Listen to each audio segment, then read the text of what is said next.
morning. Hey, good morning. How is everybody today? Everybody's moving along, I guess. Oh, yeah? I'm speaking for you folks. I hope you don't mind. How are you? I'm doing well. How was your workout? As you know, it was a little hard. It's the, as I'm going to cough now, it's the recovery after being sick a little bit. And so the wind's not there, and I did legs today, so that always takes extra wind. Yep. So, yeah, but went through it, got through it, so I'm a better person for it. Well, that's good. Are you trying to tell me something of? I'm just trying to tell you it's noisy when you use this food. Yes. Do you want some help? No, I want to cut those strawberries up first. Oh, okay. So I need a knife. I did legs as well today, and while I didn't get as sick as Russ did, you can probably hear I have a little bit of sinus thing, so that was a challenge with my workout. But I was able to do 120 lunges, which I'm super excited about. Woohoo! And what that means is that the week we took off last week was really good for my knee. Yeah. My knee was much happier today doing lunges than it has been, so I'm pretty pleased about that. But I wanted to share with you guys, so yesterday was a fasting day, and I showed you my bread dough that I had, and it rose really nicely, but when I put it in on the sheet to bake, it went flat. So my bread didn't turn out very well. It tastes okay, but it's very flat, so I have to practice some more. So if you have anybody out there bakes bread, if you have tips, send me tips about how to make my bread not be flat. Yeah. I think my dough is too heavy. Usually start with $5, and then tips higher than that would be greatly appreciated.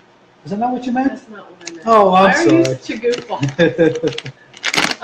So anyway, yes, my bread, but what was funny, and this is where my fasting day fail happened, so I pulled the bread out of the oven and I let it cool, and then I walked over to it and I cut a piece off and I stuck it in my mouth and was chewing it and then realized, oh no, it's a fasting day, I'm supposed to be fasting, so I just spit it out. She came running into my office. Oh, I don't believe what I did. I failed. That was funny. I completely forgot that we were fasting because I was so interested in what the bread tasted like that I didn't even think about it. And I wasn't even hungry, which is the funny thing. Right. Oh. But whatever, that's mine. Yep, exactly. We move on.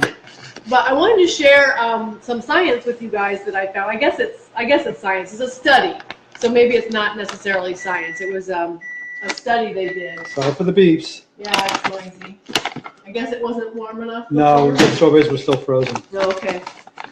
So the study was done by Info Resources, and it was reported by the New York Times. So take that for what you want. But what I was looking for when I found it was, why is it that especially here in America, we're willing to take pills and potions and lotions and believe stories and anything and everything for our health and wellness and to lose weight? What is the deal with that? And what I found was that they did a study asking consumers what they look for in food. And I have to read you this list because I was so shocked. The first thing on the list, ready to eat. The second thing, heat and eat, which for me is kind of the same thing. Eat ready to heat and eat. Food you can get on the go. Food that requires no utensils. Food that's low carb and food that's low fat. Now, what struck me about that is nowhere in there does it say that it tastes good or that it's healthy or nutritious or good for you. And so that for me was so strange. And that explains why there's so many businesses out there that will send you packaged food, take these shakes, do these pills, all this stuff. When the reality is, all we have to do is eat real food, and it's not that hard. And so I think it's a matter of, and I've said this before, the learning curve of what can you eat and being willing to spend the time to eat healthy. And so I'm really interested if you guys will share with me either here in the comments or send me a PM or send me an email or whatever, and let me know why do you think you personally are more interested in stuff that's easy to eat than stuff that's healthy to eat. Right. Because I know we've had comments that people are like, I can't believe you guys work that hard to make breakfast every day. And for us, it doesn't seem like it's that hard, but I guess for other people it is. And so I'm really interested in why is it that ready to eat and no utensils required outweighs taste good and good for you. Well, I guess that's the same reason why restaurants like McDonald's and Burger King and Friendly's and Wendy's and all these places are successful. You know, it's because people want quick. And that they don't require utensils. Right, they don't require utensils. So I found that really interesting that's where American culture is that we're more interested in stuff that's ready to eat than stuff that's good for us. The interesting thing, for those folks out there that actually saw the movie Founder, which was the story behind McDonald's, is that they actually created the no utensil food. Prior to that, when you wanted to go out and get food, they had all those drive-ins, where cars you drive up and they come to your window. And they would bring you utensils? And they'd bring you utensils, you know, and you would eat.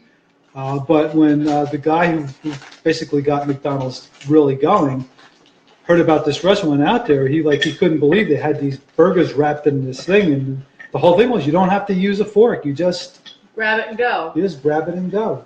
Yeah. Huh. So it was like the initial part of fast food. And obviously that became a thing. It became a big thing. Yeah, I mean McDonald's. I mean, my God. But so when did, and I don't know the answer to this question, but when did convenience trump health and wellness? And obviously that's part of the obesity issue, is because we're so interested in convenience. We don't have time. Right. I don't know. I don't think even back in you know, I don't know, the 30s, the 40s, the 50s. This is the 1930s, 40s, and 50s, by the way. That people really thought about food in a nutritional way. They just thought about food, but just that the food choices weren't what they are today, which are, you know, sugar and everything, and, you know, hydrated this, and, you know. Yeah. Well, the other thing, too, is that the food industry has convinced us to think about food as segmented pieces, carbs, fat, vitamins, and food isn't like that. Like, real food is a whole thing, which is why we talk about whole food. And I think the food industry has made us, convinced us, thank you, that we need to think about food in this abstract pieces that you can't really measure and you can't really understand, and it has no real value. And so I think we need to really start thinking about food rather than as pieces. Right.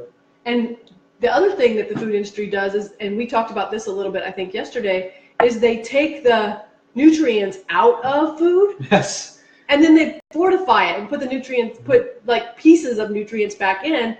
And then they say fortified with vitamin D. Right. So they basically take everything out of it and then add one thing back and then act like they're doing us this huge favor by adding something back to the food. Exactly.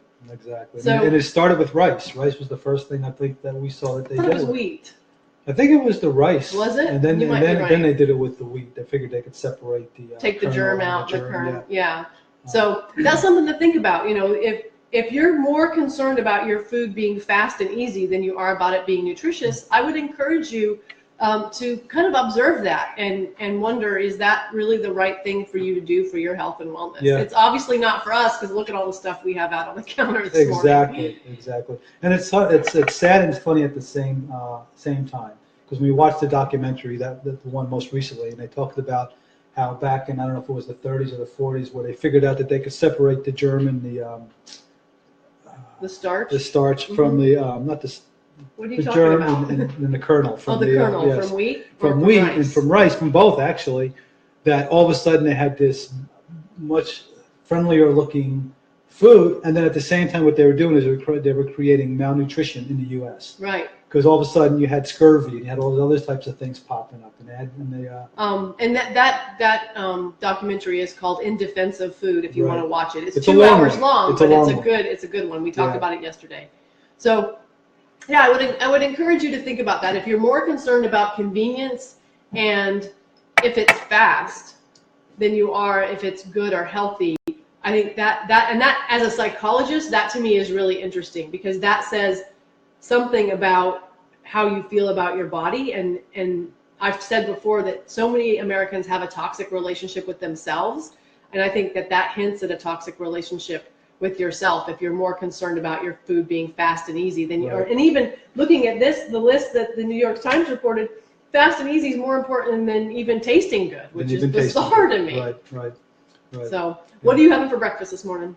I'm having oatmeal with banana and the mixed fruit. I have the amla, I have the Vega organic protein, I have the chai seeds, the hemp seeds, the spirulina, and I believe that's it. Okay. And I'm actually going to try and have some oatmeal today too, because I feel like having something warm, and obviously my regular smoothie is not warm.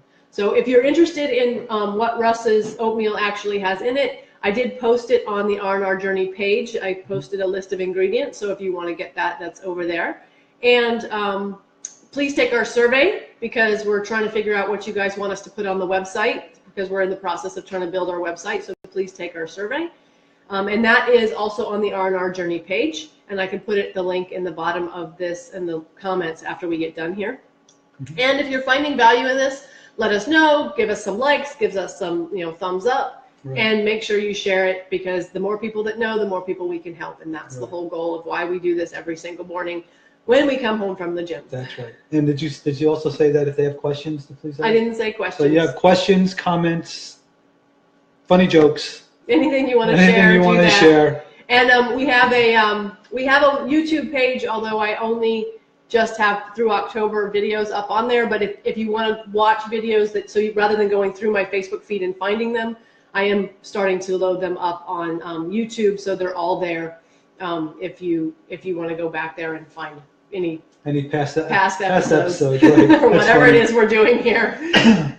So thank you for being here. We appreciate all of you. I know there's like 120 to 150 of you that watch these videos, so I know that there's more of you that can take our survey than have. Right. So please do that, and we look forward to continue to seeing you. That's correct. All right. And with that, and the other thing I will say too, one more thing. Is talking about food again, is remember to stay on the outside perimeter when you go food shopping. That's where all the good stuff is in the supermarket. The stuff in those center aisles, processed stuff. Stay away from that. I'll say with one exception, and this is probably going to upset a lot of people. Is it going to upset me? No.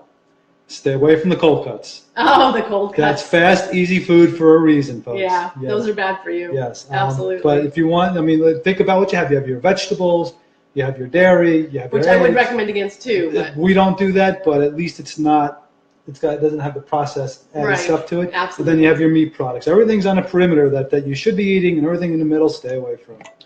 So. Fair enough. Oh, phone's ringing. All right, I have to take it, so. All right, I'll do our close. Okay. Then. Let's see if I can remember how it goes. Eat food, not too much, mostly plants. We'll see you guys tomorrow. Thanks for being here.